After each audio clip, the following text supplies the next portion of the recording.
Merci. Merci, Président, pour votre invitation. Alors, c'est impressionnant parce que là, je n'ai que des professionnels du bois, des propriétaires. Donc, je vais faire attention de ne pas dire trop de bêtises. Non, mais depuis que je suis présidente de l'AEV, je suis bien baignée dans la forêt et l'agriculture. Je voulais d'abord saluer mon homologue, cher Michel Caffin, qui est conseiller régional avec moi, qui est le président de la commission agriculture et ruralité, qui a quand même plus de connaissances. Déjà, tu es propriétaire forestier, donc tu connais ça mieux.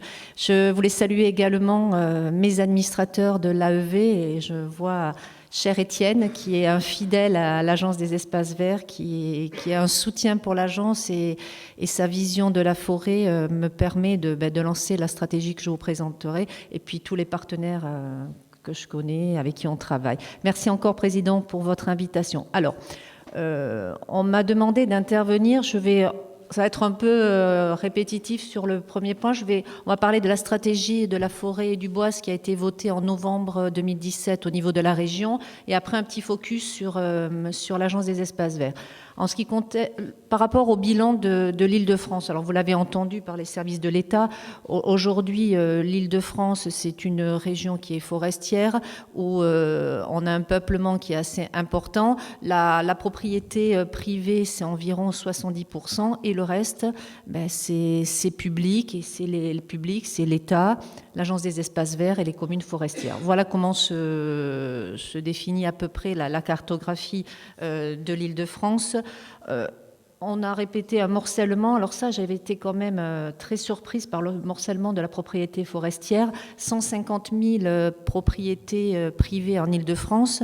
Ça fait beaucoup de propriétés en dessous de 1 hectare. Alors je sais que vous êtes tous battus parce que j'ai une autre casquette dans le notariat, donc je connais bien le droit forestier et le fameux droit de préférence qui a été mis en place pour essayer de faire du remembrement qui n'a pas été fait au niveau forestier. Donc c'est vrai que quand on regarde les chiffres, on a beaucoup de petites parcelles, même des micro-parcelles dans nos forêts, et donc ça arrive à des chiffres qui sont quand même assez importants. On a 150 000 propriétaires privés identifiés, et bien sûr je ne parle pas des biens sans maître qui ne le sont pas, mais la mesure est quand même plus pratique aujourd'hui pour récupérer. Donc voilà, je vous ai listé mes services ont listé quelques points qui représentent un peu ce qu'ont dit les services de l'État.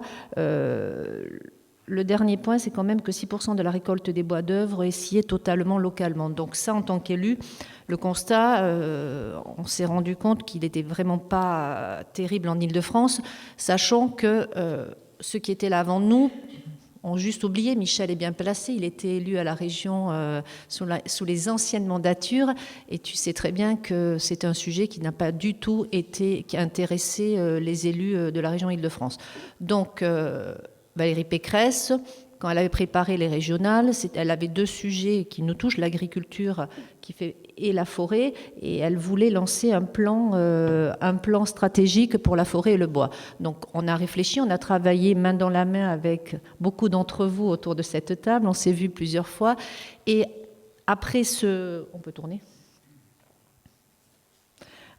Les objectifs de cette stratégie, après ce constat, on s'est dit qu'est-ce qu'on va faire. Alors, on est une collectivité, je sais bien que venant de l'AEV, j'ai entendu ce qu'il se disait sur le public qui arrive dans le privé, ça peut être, des fois, ça peut vous paraître un peu dangereux. Mais on s'est dit, il faut dynamiser, territorialiser la gestion forestière, structurer la filière, stimuler le marché de la construction bois, rapprocher la recherche et l'enseignement et le marché, faire de l'Île-de-France une région exemplaire. C'est un peu ce qu'ont dit les services de l'État.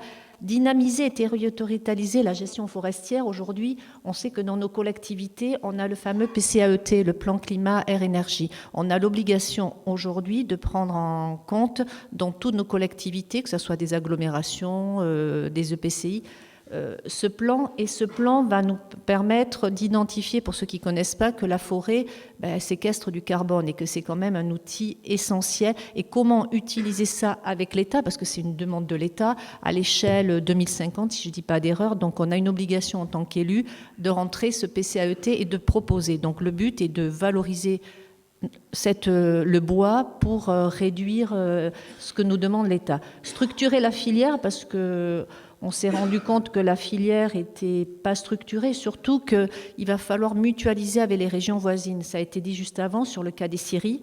En Île-de-France, on a 2 scieries.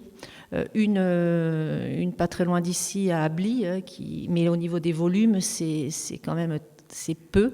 Et on a des scieries comme en Normandie qui sont exemplaires, qui font du volume. Alors pourquoi pas signer des partenariats avec nos voisins. L'Île-de-France est important, mais on a quand même des partenaires juste à côté. Stimuler le marché de la construction du bois, ça a été dit également.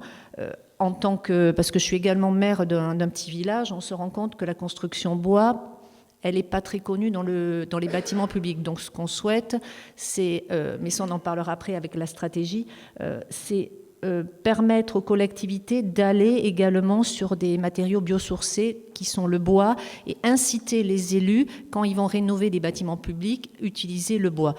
Après, au niveau de la région, c'est au niveau des lycées. On a quand même, tous les lycées appartiennent à la région.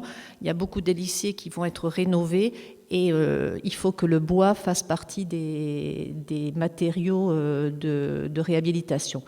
Et faire de la région d'Île-de-France une région exemplaire, ça veut dire tout simplement, on a des outils, on a par exemple l'Agence des espaces verts, comment l'Agence des espaces verts peut être exemplaire par rapport à la stratégie, comment dans nos lycées on peut être exemplaire avec le bois. Voilà, il faut qu'on soit un exemple pour qu'on puisse développer cette filière.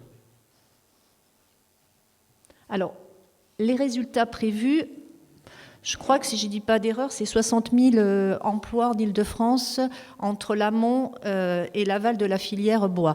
L'objectif est d'augmenter encore la création d'emplois parce qu'on oublie souvent que la filière bois génère énormément d'emplois, même si on ne forme pas assez, mais ça on en rediscutera et c'est vrai que c'est quand même un point qui est pas assez important.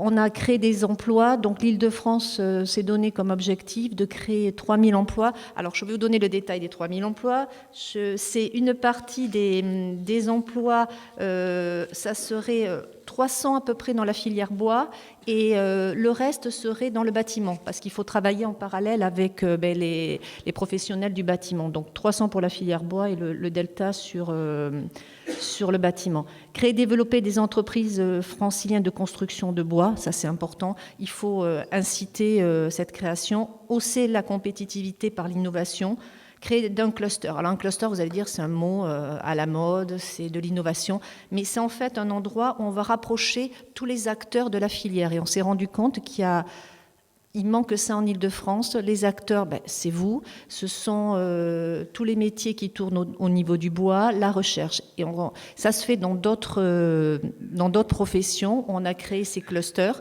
Et ces clusters, ça fonctionne bien parce que les gens se rencontrent, les gens vont discuter et les gens vont s'approprier un sujet. Et le but, c'est d'avancer, de se donner un cap. Améliorer la formation professionnelle, c'est pas grave. Favoriser la lutte contre le changement climatique, mais ça c'est tout le monde, et utiliser le bois dans la maîtrise d'ouvrages de la région.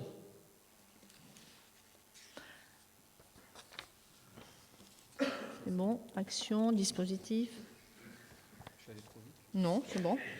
Alors, comment on a fait ? On a créé un dispositif de soutien aux démarches concertées de gestion durable. Alors, des forêts et de soutien aux investissements forestiers. Des documents de gestion, charte forestière et appel à la projet. C'est vraiment ces 3 points qu'il faut retenir.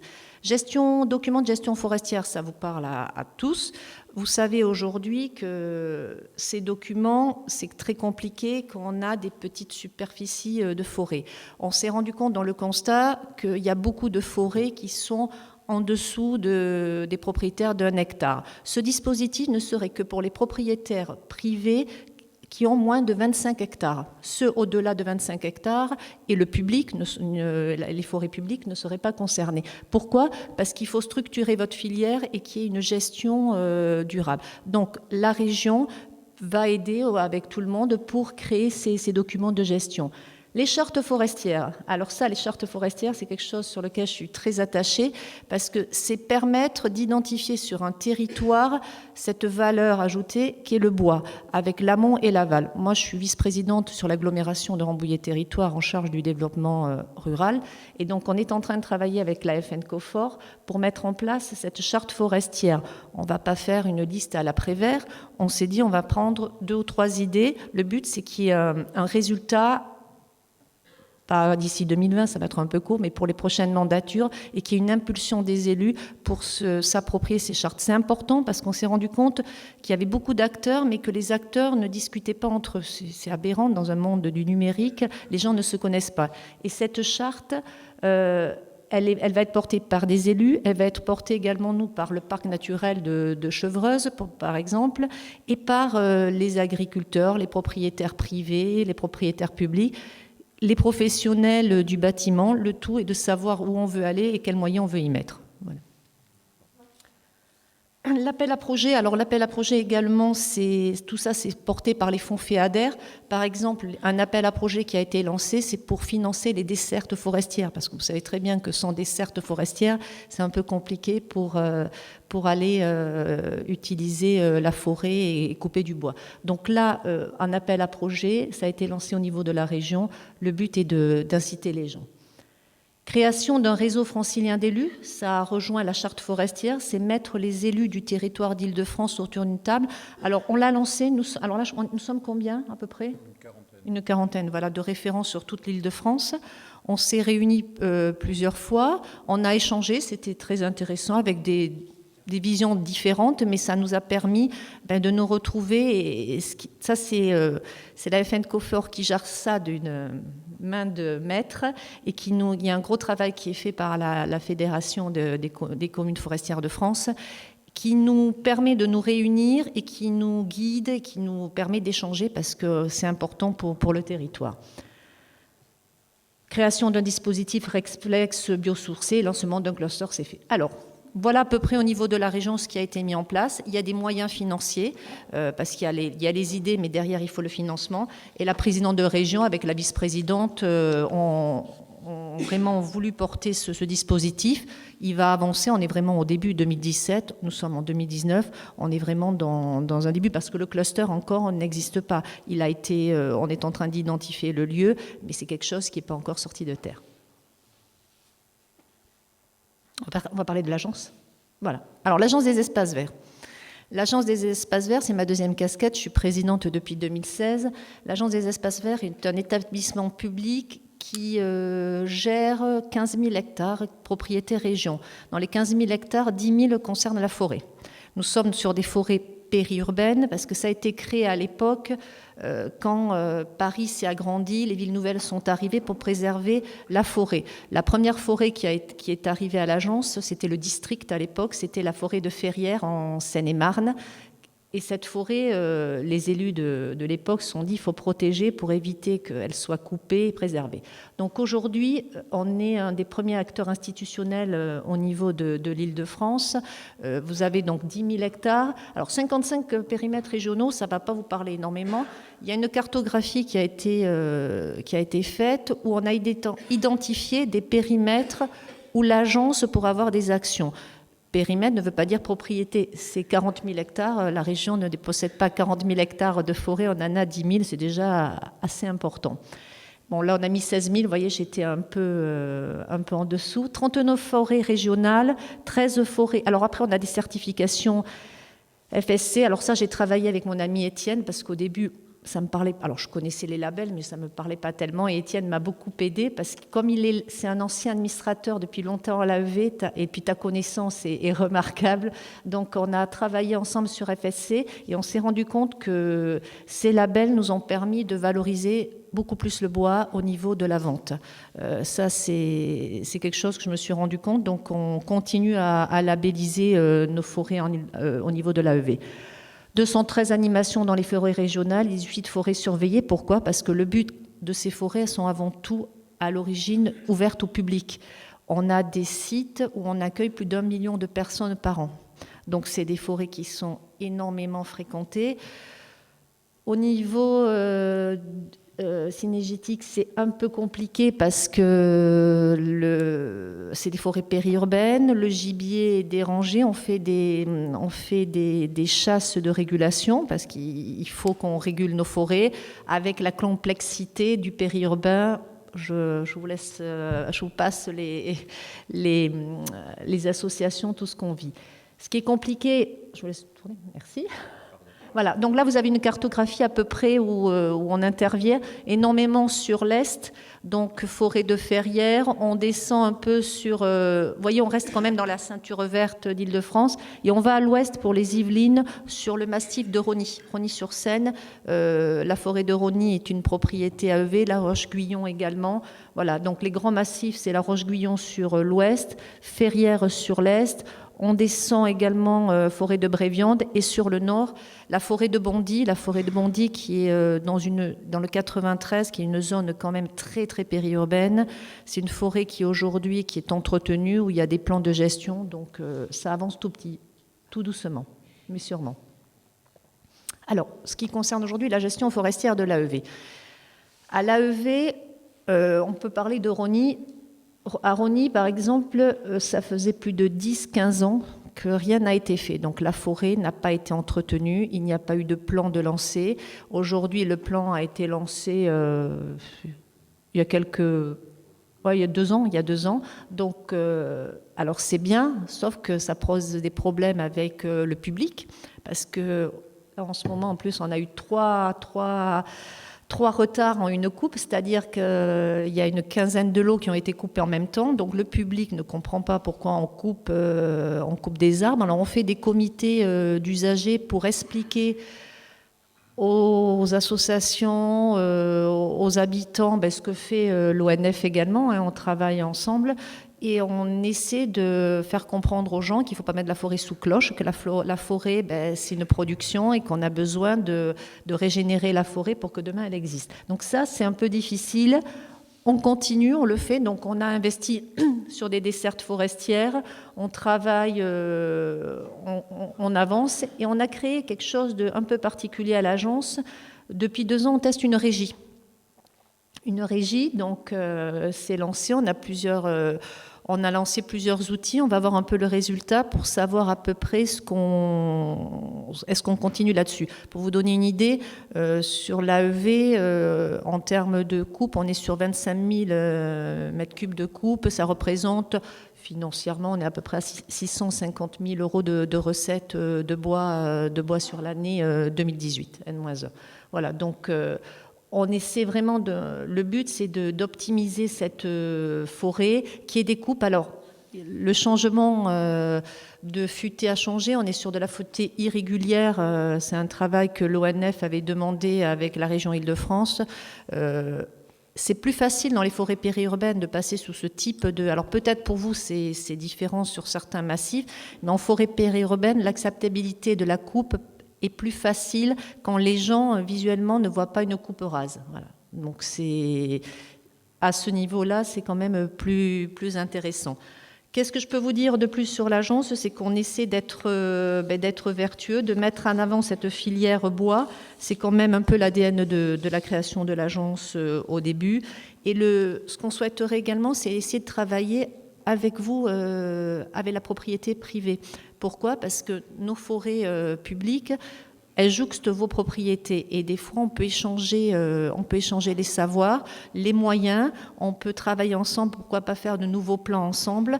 C'est important parce qu'on se rend compte... J'étais il n'y a pas très longtemps sur la forêt de Rosny, j'ai passé 3 heures en forêt pour regarder, et à un moment on jouxtait un propriétaire qui est peut-être dans cette salle, que je ne connais pas, et il a travaillé, donc il a fait des coupes, c'était des peupliers qu'il a coupés, mais il faut qu'on travaille vraiment plus en concertation, surtout dans les forêts qui sont très très visitées par le public. Pourquoi? Parce qu'on peut travailler ensemble, expliquer aux gens, il y a beaucoup de pédagogie, ça nous on sait faire, on a des équipes, on peut vous aider également quand vous avez des plans, de vous dire voilà, nos équipes, nos services sont là. Moi j'ai des passionnés au niveau de l'agence des espaces verts, ils vont voir les utilisateurs des forêts, ils expliquent une forêt, il ne faut pas la mettre sous cloche. Voilà, donc voilà ce que fait l'agence des espaces verts. Je suis assez fière du travail qui est fait là depuis 2016. Je suis bien accompagnée, vous avez bien entendu, j'ai quand même des administrateurs qui sont remarquables au niveau de la forêt, donc je les écoute et on avance assez bien. On travaille bien avec l'ONEF, avec Michel Béal, on a de très bons échanges constructifs, ça fait plaisir. Voilà, donc, et puis on a d'autres partenaires. Voilà, donc si vous avez des questions, je suis à votre écoute. Merci de m'avoir écouté.